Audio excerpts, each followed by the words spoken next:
Friends, elevator চ্যানেলে আমি তোমাদেরকে ওয়েলকাম জানাচ্ছি।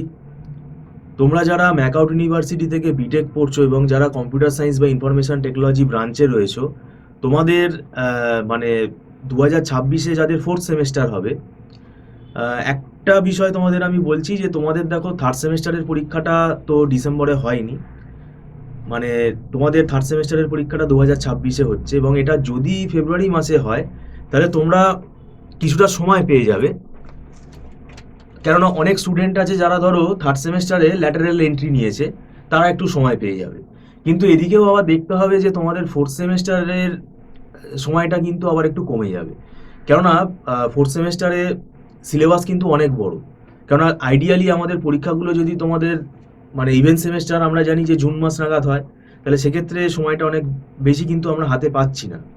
এবার একটা বিষয় আমি এর আগেও তোমাদের বলেছি যে আমার ব্যক্তিগত মতে যেটা মনে হয়, 8টা সেমেস্টারের মধ্যে ফোর্থ সেমেস্টার হচ্ছে সব থেকে টাফ সেমেস্টার। কারণ এই ফোর্থ সেমেস্টারে সব থেকে 3টে টাফ সাবজেক্ট তোমাদের আছে কম্পালসারি পেপার হিসেবে। কি কি আছে? যেমন তোমাদের ডিসক্রিট ম্যাথামেটিক্স রয়েছে, অটোমাটা থিওরি রয়েছে, আর design and analysis of algorithm রয়েছে। এই 3টে সাবজেক্ট স্টুডেন্ট থিওরি মনে করে যদি পড়ে, তারাই কিন্তু অসুবিধায় পড়বে এবং বিগত দিনে তাই হয়েছে। এই 3টে সাবজেক্ট অনেকে ভাবে যে ওই কতগুলো থিওরি সাজেশন আমি পড়ে চলে যাব তাহলে হয়ে যাবে। তুমি কি করে করবে? তুমি তো জানোই না কিভাবে অটোমাটা থিওরিতে কিভাবে অঙ্ক মানে অঙ্কগুলো সলভ করতে হয়, কিভাবে টিউরিং মেশিন বানাতে হয় সেই প্রসেসই তো তুমি জানো না। পিডিএ পুশ ডাউন অটোমাটা কিভাবে করতে হয় সেটাই তো তুমি জানো না। তো এগুলো কিন্তু শিখতে হবে, কিভাবে কনটেক্সট ফ্রি গ্রামার লিখতে হয় সেই তো নিয়ম জানতে হবে। তারপর ডিসক্রিট ম্যাথামেটিক্সের মধ্যে তো তোমার ম্যাথামেটিক্সের অনেকগুলো ব্রাঞ্চ আছে যেগুলো বিএসসি ম্যাথামেটিক্সে হয় আছে।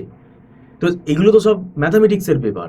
আর ডিজাইন অ্যান্ড অ্যানালিসিস অফ অ্যালগোরিদমটাও কিন্তু ম্যাথামেটিক্সেরই সাবজেক্ট, ম্যাথামেটিক্সেরই মতো। কারণ এখানে কিন্তু যে অ্যালগোরিদম অ্যানালিসিসগুলো আছে এগুলো সবই কিন্তু ম্যাথামেটিক্যাল এক্সপ্লানেশন। আর অ্যালগোরিদমগুলো পরীক্ষায় তো লিখতে দেবে এবং সেই অ্যালগোরিদমগুলোর ওপর আবার তোমার নিউমেরিক্যাল আসবে। এবার অ্যালগোরিদম তুমি যদি ভালোভাবে না বোঝো, তুমি একটা নিউমেরিক্যালও কিন্তু সলভ করতে পারবে না।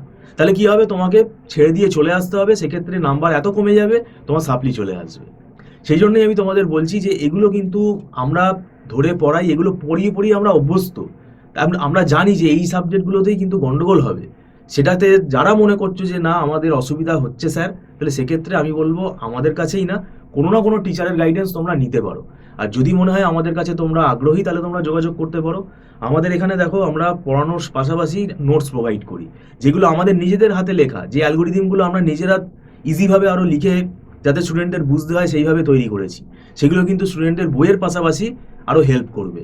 আর আমাদের এখানে মান্থলি ফিস সিস্টেমে ক্লাস হয়, আমরা এখানে মাসে মাসে অ্যাডভান্স পেমেন্ট, মান্থলি ফিস সিস্টেমেই এটা অ্যাডভান্স পেমেন্টে আমরা পড়াই এবং এটা নট রিফান্ডেবল। আর এখানে একদম ছোটো ব্যাচেই আমরা পড়াই যাতে স্টুডেন্টদের কোনো ডাউট ক্লিয়ার করতে কোনো যেন অসুবিধা না হয়, সঙ্গে সঙ্গে যাতে স্টুডেন্ট ফ্যাকাল্টির সাথে কথা বলে তাদের কোনো ডাউট থাকলে সেটা যেন ক্লিয়ার করতে পারে।